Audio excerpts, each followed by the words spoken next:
अस्सलाम वालेकुम। अच्छा भाई, आप सब लिख लिया सबने ना आप लोगों ने?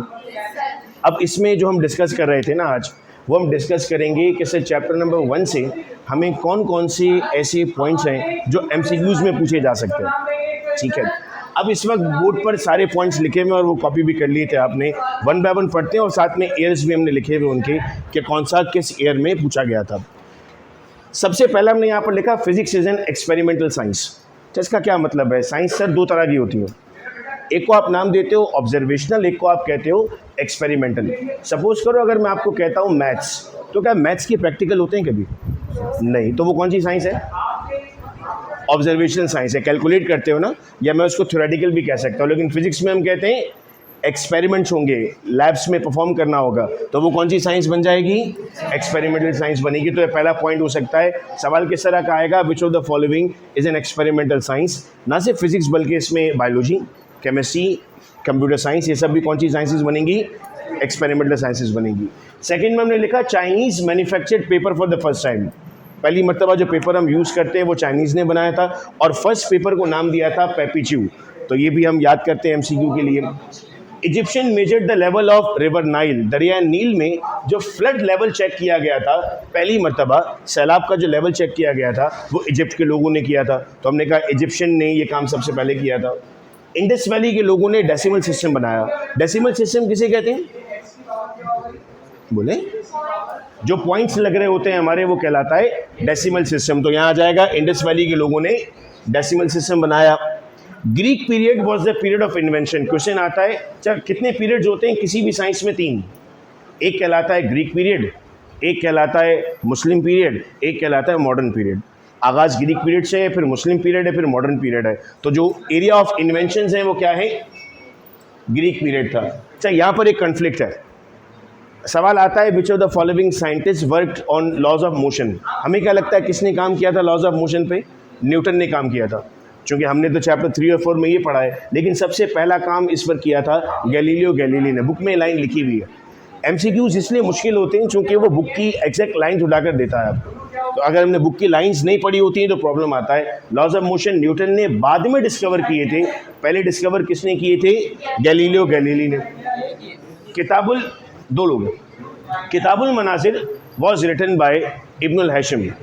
अब ये सवाल 2016 में भी पूछा, 2010 में भी पूछा। अच्छा, इब्नुल हैशम ने और क्या क्या किया था? देखिए एमसीक्यू जब आप पढ़ते हैं ना तो उसका मतलब ये होता है कि सर हमें ना सिर्फ एमसीक्यू को डिस्कस करना है बल्कि 2-4 उसके और पॉइंट भी पढ़ लेते हैं। इब्नुल हैशम ने और क्या किया था? लॉज ऑफ रिफ्लेक्शन भी दिए थे। इब्नुल हैशम ने और क्या किया था? पिन होल कैमरा भी बनाया था। तो ये दोनों भी उनकी इन्वेंशंस के साथ है। क्या पता इस ईयर में आपसे पूछ ले पिन होल कैमरा किसने बनाया था, तो जवाब होगा इब्नुल हैशम। लॉज ऑफ रिफ्लेक्शन किसने दिए थे, तो जवाब होगा इब्नुल हैशम। फिर 2015 में पूछा जो सिरिंजेस इस्तेमाल होती हैं, इन सिरिंजेस को पहली मरतबा किसने इस्तेमाल किया?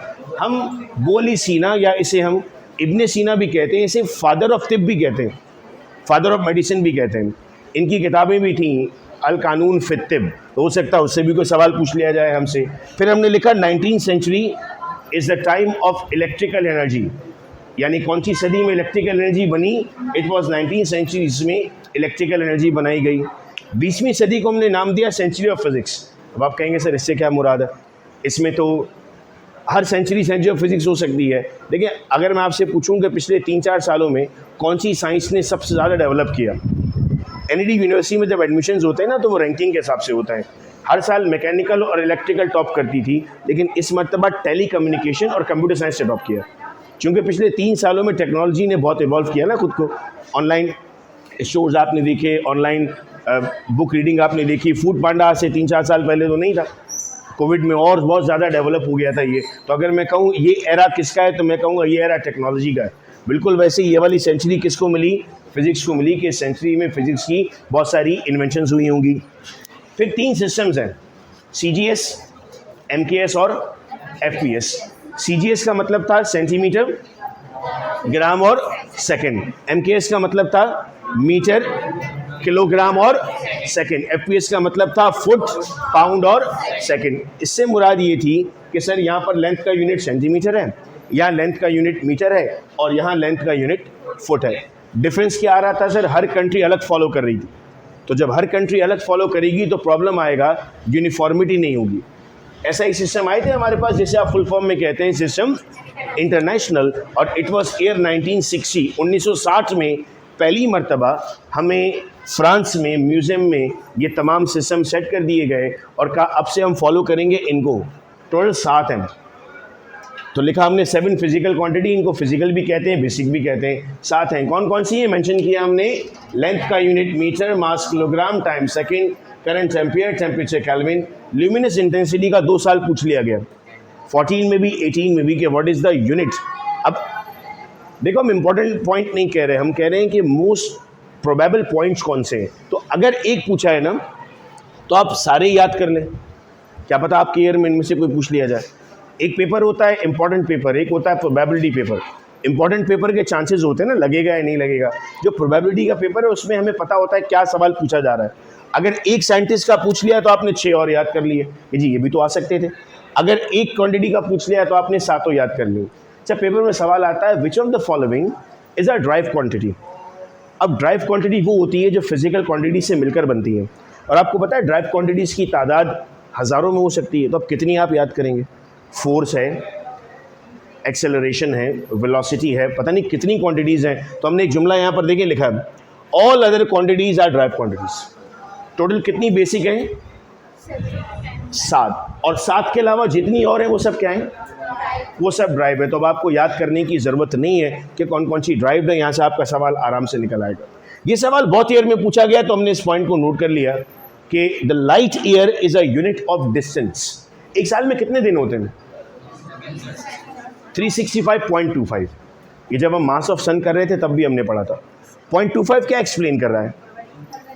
0.25 एक्सप्लेन कर रहा है कि यार चौथे साल में जाकर एक दिन बढ़ता है, जिसको आप लीप ईयर कहते हैं। Leap year is an year, या light year is an unit of distance. इससे आप डिस्टेंस मेजर कर रहे होते हैं between the movement of sun and earth. फिर आता है सबसे इंपॉर्टेंट पार्ट जिसमें बहुत सारे सवाल आपको नज़र आ रहे हैं, और वो है डायमेंशन। डायमेंशंस कितनी होती है? किताब में 3 हैं, इससे ज़्यादा भी होती हैं। हम 3 पढ़ रहे हैं चूँकि कोर्स में 3 हैं, मास, लेंथ और टाइम, जिसे आप कहते हैं MLT। मास के लिए M, लेंथ के लिए L, टाइम के लिए T। सबसे ज़्यादा जो कंफ्यूज करता है आपको वो जब आप फार्मूला लिखते हो ना, मीटर पर सेकंड स्क्वायर, तो उस मीटर की जगह आप ये M समझते हो, ये M नहीं है। वो मीटर की जगह क्या आएगा? L आएगा। आइए कुछ एग्जांपल्स करते हैं फोर्स की। What is force? चाहे डायमेंशन का उसूल है, ज़रूरी तो नहीं है ये वाली आएंगी, कोई सी भी आ सकती है ना। डायमेंशन का उसूल ये कि सबसे पहले आपको ये देखना होगा कि आपके पास कि उसका फार्मूला क्या है। पहला उसूल तो फोर्स का फार्मूला क्या है? MA। दूसरा उसूल होगा आपको उसका यूनिट लिखना होगा। MA का यूनिट क्या है? M क्या होता है? मास। मास का यूनिट क्या है? अच्छा, आप कहेंगे सर मास का ग्राम भी तो होता है, लेकिन हम तो SI की बात कर रहे हैं ना। SI में मास का यूनिट क्या है? kg है, तो वो चेंज नहीं करना है आपको। मास का यूनिट आ गया kg, और एक्सेलरेशन क्या होता है? मीटर पर सेकंड स्क्वायर। आपने मीटर पर सेकंड स्क्वायर लिख दिया। kg मास है, मास के लिए कौन सी डायमेंशन यूज हो रही है? M, आपने लिख दिया M। M मीटर है, मीटर के लिए कौन सी डायमेंशन है? L, आपने लिख दिया L। S टाइम है, टाइम के लिए कौन सी डायमेंशन है? T, तो ये क्या बन गया? MLT/2। अच्छा, जब भी नीचे अपॉन में है तो ऊपर जाके क्या होगा? माइनस में बन जाएगा, MLT-2। 2014 में पूछ लिया what is the dimension of torque, तो torque is equal to F.D। Formula पता है तो आपको आगे बढ़ना होगा। अब फोर्स की दोबारा या तो आप निकाल लें, या फोर्स की अगर आपको याद है MLT-2 तो उसको डायरेक्ट लिख दें। दोनों बातें हो सकती हैं, याद होगा तो भी सही है, दोबारा चाहें दोबारा निकाल लें। MAD, ML/T² हो गया। D क्या चीज़ है? डिस्टेंस है ना। डिस्टेंस का मतलब लेंथ में ही मेजर होगा ना। ये लेंथ क्या होती है? L, तो यहाँ L आ गया। अब L से L मल्टीप्लाई हुआ। मैथ का उसूल है ना, जब बेस सेम होती हैं तो पावर ऐड हो जाती हैं। L और L जब मल्टीप्लाई हो रहे हैं तो 1 + 1 हो जाएगा, दैट वुड बी 2 L²। ये भी ऊपर जा सकता। अब देखें कितने सारे ईयर्स में आया है, 21, 16, 15 एंड 11। इन 4 सालों में कहा है what is the value of G। तो आप कहेंगे सर G का फॉर्मूला कहाँ से लाएंगे? न्यूटन लॉ अगर हम याद करते हैं तो न्यूटन लॉ कहता है F = G m1 m2/r²। ये फॉर्मूला होता है ना। अब ये हमें जी मालूम करना है तो जी को सेपरेट करना होगा, जी के साथ जो भी चीज़ें उनको ट्रांसफर कर देंगे। आर यहाँ क्या हो रहा है, डिवाइड, तो यहाँ जाके क्या हो जाएगा, मल्टीप्लाई। M1 M2 यहाँ क्या हो रहे हैं, मल्टीप्लाई, तो वहाँ क्या हो जाएंगे, तो देखो मैंने वही लिखा है। या फिर अगर इसका यूनिट आप याद करो ना, what is the value of G, 6.67 exponent -11 newton metre square पर किलोग्राम स्क्वायर। तो ये देखिए न्यूटन मीटर स्क्वायर पर किलोग्राम स्क्वायर। अच्छा, बात तो चैप्टर नंबर 6 की है, लेकिन MCQ में पूछा जाता है ये वैल्यू ऑफ जी किसने दरियाफ्त की थी। तो ये कैवेंडिश नामी साइंटिस्ट था जिसने ये वैल्यू ऑफ जी दरियाफ्त की। कोई 10 ईयर में 4 या 5 मरतबा सवाल पूछा गया। जब चैप्टर 6 के पॉइंट लिख रहे होंगे हम उसमें मेंशन करेंगे। ये वही कैवेंडिश था जिसने हाइड्रोजन भी डिस्कवर किया था। अब फोर्स की आपको पता है ना, ml/t², वो लिख दिया आपने। आर स्क्वायर का मतलब L स्क्वायर हो जाएगा, M1 M2 का मतलब क्या हो जाएगा, किलोग्राम मल्टीप्लाई बाय किलोग्राम, तो M स्क्वायर बन गया। अब M से M कैंसिल हो जाएगा, ये स्क्वायर है ये सिंगल है, आपने कैंसिल कर दिया। L स्क्वायर और L जब मल्टीप्लाई होंगे तो क्या आएगा, L³ आएगा। तो आपने यहाँ पर क्या लिखा, अब ये M नीचे डिवाइड हो रहा है तो ऊपर, लेकिन पावर तो माइनस हो जाएगी ना, M-1 L³ और T स्क्वायर था तो T-2 बन गया। फिर इसके बाद हमें 2021 में यानी पिछले साल पेपर में पूछा, what is the dimension of pressure. What is pressure, force acting per unit area. तो जो कहा उसका फॉर्मूला बना दें, F/A। F मतलब डायमेंशन निकली हुई है सर हमारे पास, ml/d² divided by L square. Square से L कैंसिल हो जाएगा, यहाँ नीचे डिवाइड हो रहा है ऊपर जाकर मल्टीप्लाई हो जाएगा, तो क्या बन गया, ml-1 T-2। फिर इसके बाद हमें 2019 में बेसिकली रेशो पूछा गया capital G divided by small g। 19 का सवाल था, कैपिटल G को डिवाइड करना है स्मॉल g से और बताना है कि आंसर क्या आया। तो हम पहले स्मॉल g की वैल्यू निकाल लेते हैं। स्मॉल g क्या होता है, एक्सेलरेशन ड्यू टू ग्रेविटी। तो एक्सेलरेशन का यूनिट क्या है, मीटर्स पर सेकेंड स्क्वायर। तो ये क्या बन जाएगा, L/T²। ये कैपिटल G है, ये स्मॉल g है। इनका डिवीजन अगर करना पड़ा हमें तो कैपिटल G की जगह कैपिटल G की वैल्यू रख दें, स्मॉल g की जगह स्मॉल g की वैल्यू रख दें। सपोज करें ये पार्ट अगर लिख लिया आप लोगों ने, तो यहाँ हम सॉल्व करते हैं capital G divided by small g। Capital G की वैल्यू क्या है, M/L/T²।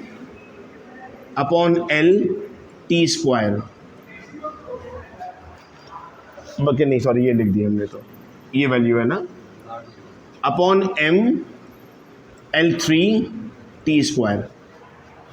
M-1 का मतलब अपॉन है, L³ ऊपर आ गया, T- का मतलब ही नीचे आएगा ना, तो इसको आपने नीचे लिख दिया। किससे डिवाइड करना है आपको, L/T² से। तो आपके पास क्या क्या चीज़ें कैंसिल हो रही हैं, टाइम तो आपके पास बिल्कुल कैंसिल हो रहा है, लेंथ आपके पास एक कैंसिल हो रही है, तो आपके पास आंसर बन जाता है L² M-1। अब जो बुक में ऑप्शन दिया गया है ना 10 ईयर में, उसमें T पर 0 भी लिखा हुआ, क्योंकि हम सॉल्व करने के बाद ये कहते हैं T नहीं होना चाहिए, लेकिन 10 ईयर के ऑप्शंस में T पर 0 लिखा हुआ है, तो आप उस ऑप्शन को पिक करेंगे। चूंकि टाइम आपके पास क्या हो चुका था, पूरा कैंसिल हो गया था, तो वो क्या बन गया, 0 बन गया। तो ये वो सारे पॉइंट थे चैप्टर नंबर 1 के। यहाँ तक कोई सवाल आप लोगों को, कोई क्वेश्चन नहीं है, ठीक है।